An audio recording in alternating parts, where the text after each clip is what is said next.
This is how we do it. This is how we do it. La, la, la, la. Yeah, it's the Archivest, y'all. Exclusively interviewing Mr. Montell Jordan. My first R&B interview. That's how we do it. So who is the classic Montell Jordan? Who was the classic Montell Jordan? That's a good question.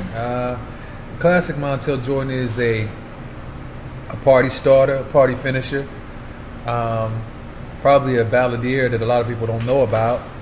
But without question, the artist Montell Jordan, classic Montell Jordan, is a guy that people like to party to. They see as a fun guy, fun videos, high energy, club, stadium, anthem-y type of songs and good memories attached to those songs. So that would be the classic Montell Jordan.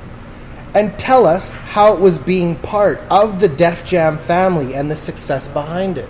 A lot of love for Def Jam and what they built there. What we were there during that time period to help build with Def Jam, with Def Soul, all the people at that time with Russell, Leor, Kevin, so many names that are just amazing people that have gone on to do incredible things. So, without question, it was a great time, a great time for music, and I think we did some great things, with R&B and with hip-hop at that time.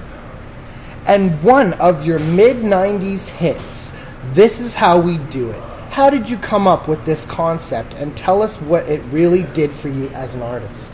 I came up with the concept of This Is How We Do It because before I became a recording artist, when I was just a fan, and I was listening to hip-hop and I was listening to R&B and starting to watch how these worlds were starting to collide with Uptown Records, starting to, delve into putting hip-hop and R&B together. I always said if I ever get into the music business, I want to use a children's story, Slick Rick's children's story, because I was a member of Kappa Alpha Psi Fraternity Incorporated, and when I would go to college and I was in school, we do the fraternity parties, sorority parties, every single party, whatever DJ was killing the party. Around 2 a.m., the 2 a.m. party joint at that time when I was coming up was Slick Rick's children's story. There was never a time when that joint would hit and the floor was empty. It was always full, and I was like, yo, that's a joint right there that, is a monster. I would love to sing over that beat. And so even before I had a record deal, I always said, I feel like if I sang over that beat, it would be something that kind of set me apart from all the other people out there and kind of do something different with hip-hop, and R&B, the way I was going to deliver the song. So even before it was called This Is How We Do It, I always knew I wanted to be connected to Slick Rick in that way. And Something for the Honeys, another banger. Share your experience behind the concept of the song. Oh, wow. Something for the Honeys came about. Russell Simmons used to call me his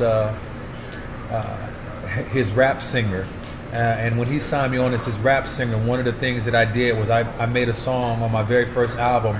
It was called Back in L.A. because there was a song that B.B. King did called Back in L.A., but I sampled that, a blues song, and I sang over his song Back in L.A., but I changed the title to Coming Home. But in that song, I basically was saying, damn, it's good to be back home. The city streets where I used to roam. The neighborhood has changed, but somehow it stays the same. Liquor stores on every other block. I see my homies, so I make a stop. And though I'm tempted, I won't fall back in the game.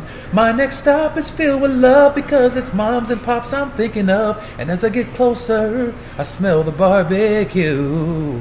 And as I step into the yard, my grandma shouts out, praise the Lord. And so do the honeys, and so do the honeys. Something for the honeys. That's where the song came from. I had an idea when I said so do the honeys in that song that it was just on the demo, that melody stuck in my head on another song later, and it would become Something for the Honeys.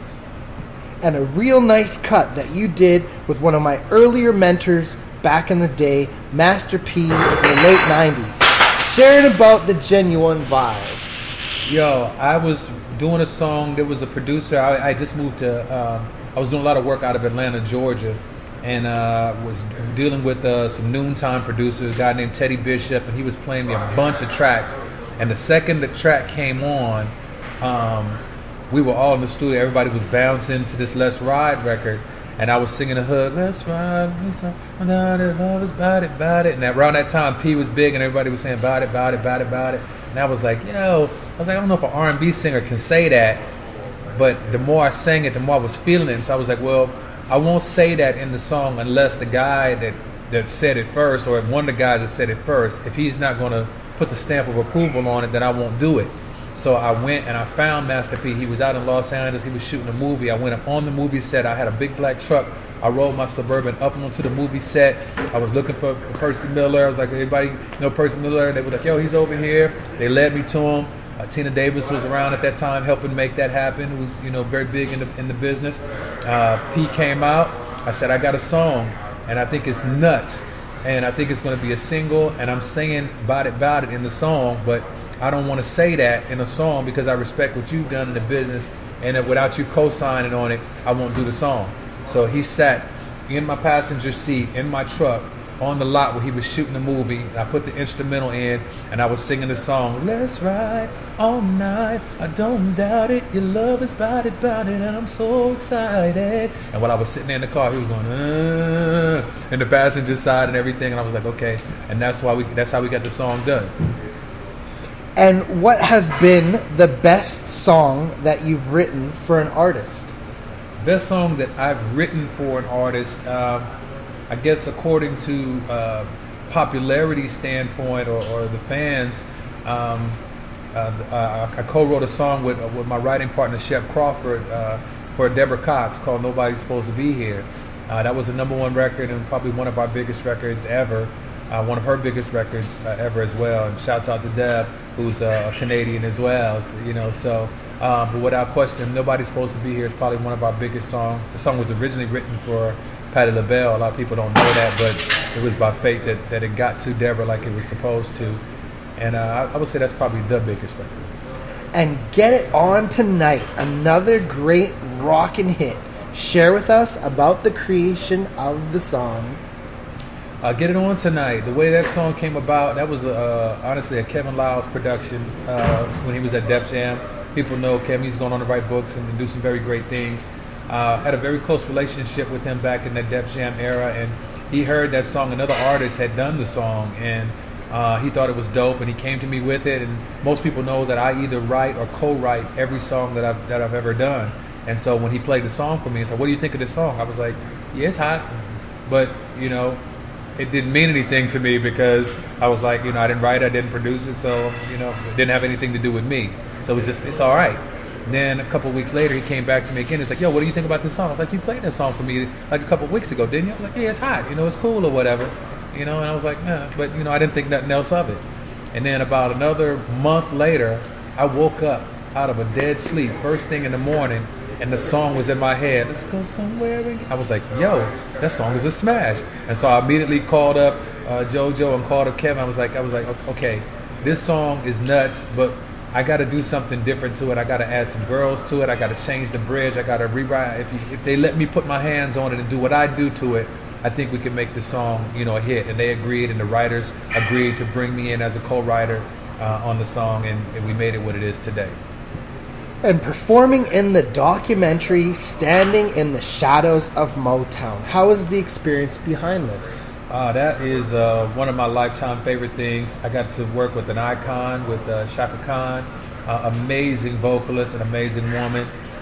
We were in Detroit. It was blizzarding when we shot that footage, and just to work with the Funk Brothers and their advancements in the music business. I mean, it was just great to be a part of all that, man. So Standing in the Shadows of Motown is really a great, it's a great piece to have in my catalog of work, in my body of work. And what is one of the best R&B memories that you've had as Montell Jordan? Best R&B memories ever, a spot called the Soul Cafe. Right after the 95 Grammys, I was in New York City, and while I was there earlier that day, I got to record with some great artists. I got to meet Curtis Mayfield, recorded a song for AIDS with R. Kelly and a bunch of celebrities.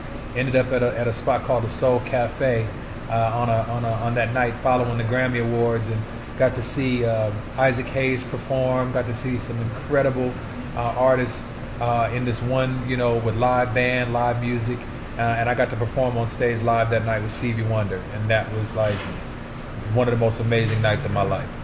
And you got any shouts? I'll give a shout out to my man from New Orleans, Miss Carrie French. That's my road manager. Voodoo Spells, a DJ and producer out of Las Vegas, who I'm doing a lot of work with my new album. The new album is called FLH. It stands for Friends, Lies, and Haters. We're looking for that in the fourth quarter of 2010 or top of 2011. And Christian Davis, another producer. It's just going to be an amazing new project, new Montell, with the old feeling that you love, but with, you know, real relevant fat joints, you know, on the way. And this is the Archivest, and you already know the name, y'all. You know what it is. This is how we do it. It's Friday night, and I feel alright. The party's here on the west side, so I reach for my 40 and I turn it up. Designated driver, take the keys to my truck.